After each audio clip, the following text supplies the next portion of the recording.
Good win. Glory to God for all His blessings, and proud of the guys, the way they were focused in on this week, taking it 1 week at a time. And then, we had a number of guys miss the game, and I thought the guys did a great job of just being resilient.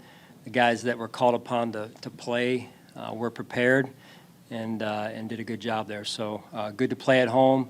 Crowd was phenomenal again in 2 home games. Just a very unique environment around here. So I appreciate them. And with that, we'll turn it over to you.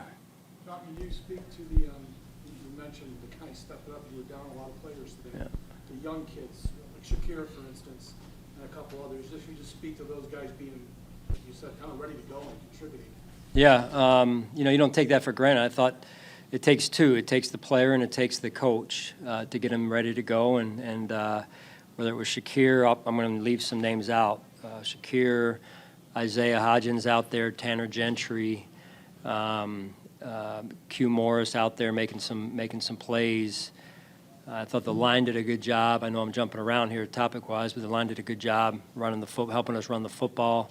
I thought that was we had better detail today in the run game, and but my hat goes off to the offensive line. I know that they've been working hard and got a lot of confidence in those guys. And defensively, just good to stand up when we needed to stand up, and had the turnover, had a chance to go up, I think, early, 10 points maybe or something like that, and defense had to come back out and force a 3-and-out. We did that. So a lot to learn from, some good things, obviously, and I guess I left out the defensive guys. Tyrell Dodson that stepped in there and did a good job and led our defense. On the secondary, with DeMar and Quan working together in tandem out there, that was good to see. So the communication, the preparation, real proud of those guys. I think I asked Josh this, and I asked you too. Obviously, players are doing things to get open, but it felt like you guys just completely out-schemed them. Your receivers were running open. Everybody, it wasn't just one guy. Yeah. So explain, was that just most of great scheming this week, and just explain it? No, I just think it's good detail.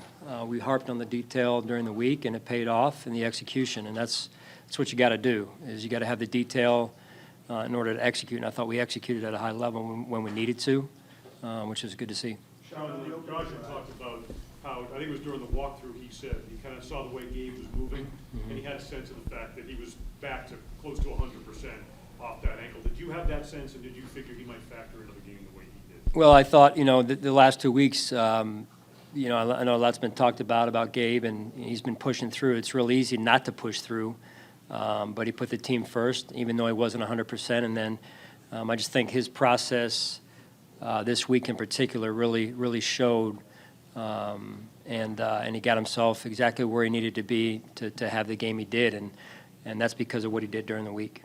Opening drive, you're on the 2, 3rd down. Can you maybe walk us through what was said in the headset, or what the play that's about to be called? You know what the potential result can be. You're backed up there. As that call is being made by Ken, what's going through your mind in regard to what this could potentially be right here? The home run play. Oh yeah. I think he called for a touchdown, is what he said. Run the exactly. touchdown play. Yeah. 98. Run the 98-yarder. Yeah, that one. No, I mean, just again, the level of execution was very high right there. There's a chance, because of what happened on the opening kickoff, that we're punting out of our own end zone into the wind, which is not ideal. So we needed a first down at least right there, and the O-line gave Josh time, and the connection between Josh and Gabe was the result that you saw. So again, the execution was a key factor there. Sean, you talk about the young guys being ready, coaches getting them ready, but having their veteran teammates believe that young guy is going to be ready, because we hear Bond talk about it, Josh going to Kaiir when he's open. What does that mean when you know the vets are buying in that the young guys are going to be ready to go? Yeah, they help in that. That's for sure, and just really not flinching when things don't go our way, with the injuries in this case or anything for that matter. And I think, again, coming out the second half, the way the guys did, again, just not flinching in that regard either, right? When things are going well and we're up like we were, to have the leadership and the wherewithal and the poise to go back out there and play it one play at a time. Sean, you touched on it a little already, but for him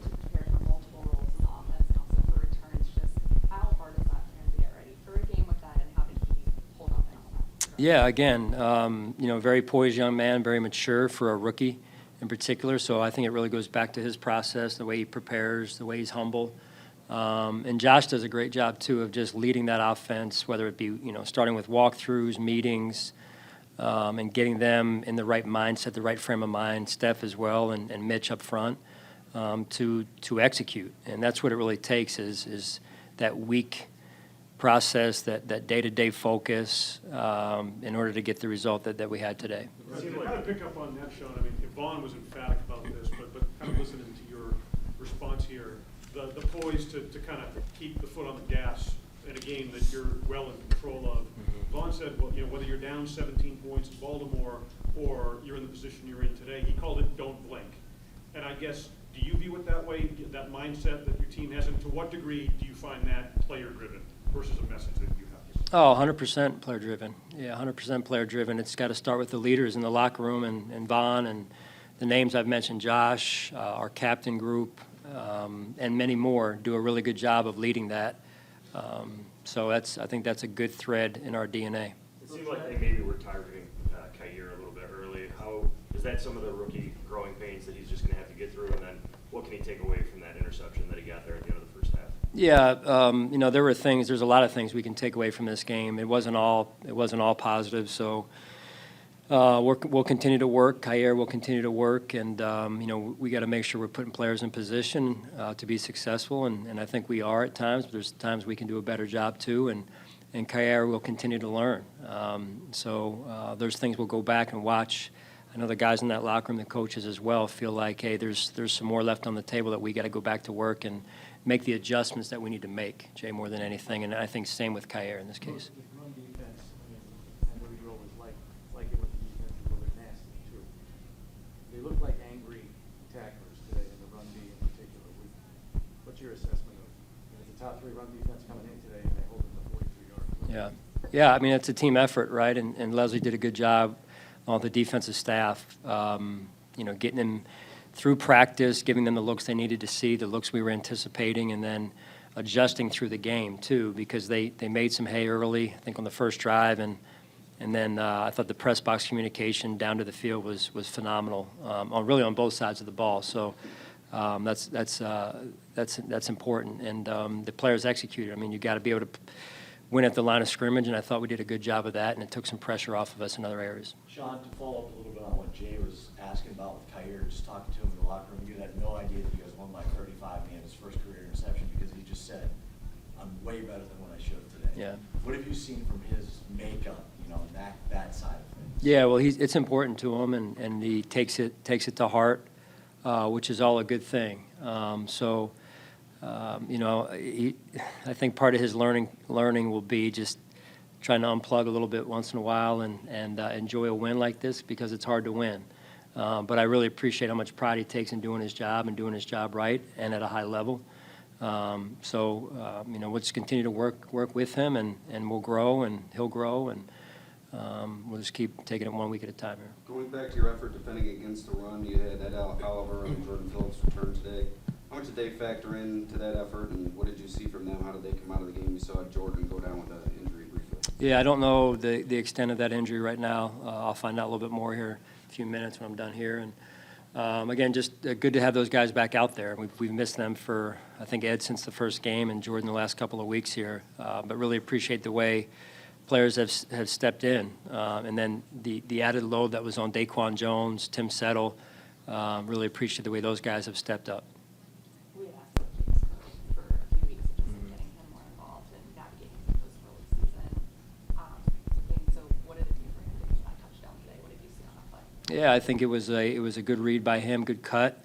The O-line did a good job, and he looked like he had some blocking down the field. So those plays happen not just because of one person, but because of the overall effort in that case on the offense. But habits carry over, right, from the way you practice to the game. Usually, that's what happens in this league. It's very, very seldomly is it when you that they don't carry over one way or the other. So proud of the way he practiced, proud of the way he prepared. How about his celebration? Not the most boisterous personality, but I didn't even. What was it? it? Into the stands. Did he? And embrace the fans there. Yeah, I mean that's great, right? Here's a young man that played at Georgia, not really from around here, but he's adjusting and to know enough to give Bills Mafia what they so deserve. And I think that's pretty cool to watch a young man have the wherewithal after his first touchdown and the awareness to celebrate with the fans. So that's special. I think that might have been maybe a little bit of relief.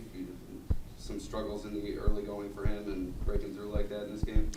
It's a feel-good moment for sure, right? You pray for that for these guys, and especially young players like that, and it is an adjustment to the NFL, and he's in the process of making that, and you got to go right back to the drawing board here come Monday. So. Sean, 4 or 5 games, you've pitched shutouts defensively in the second half, just 7 points allowed all season in the second half. What has been going so right defensively after halftime for you guys? I just think, again, going back to the communication that coaches have and from the booth to the sideline, and then the communication at halftime to the players and the adjustments that they're making. As I mentioned, I think even going back to preseason, Jay, that's important for us. And then the execution. Is this a good learning lesson for the younger players to play in weather conditions like this, knowing that we're getting into November and December? Oh, yeah. As you guys know, very rarely is it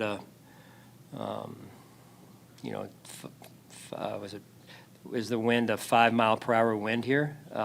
We had a dry day, which is, you can check that box, but the wind was the way it was. So I think it's learning for all new players on our team. Sam, as a punter, T-Bass and Reed have been around it a few years, but I thought there were some good moments there and some moments that we have to learn from because we'll be playing in it again.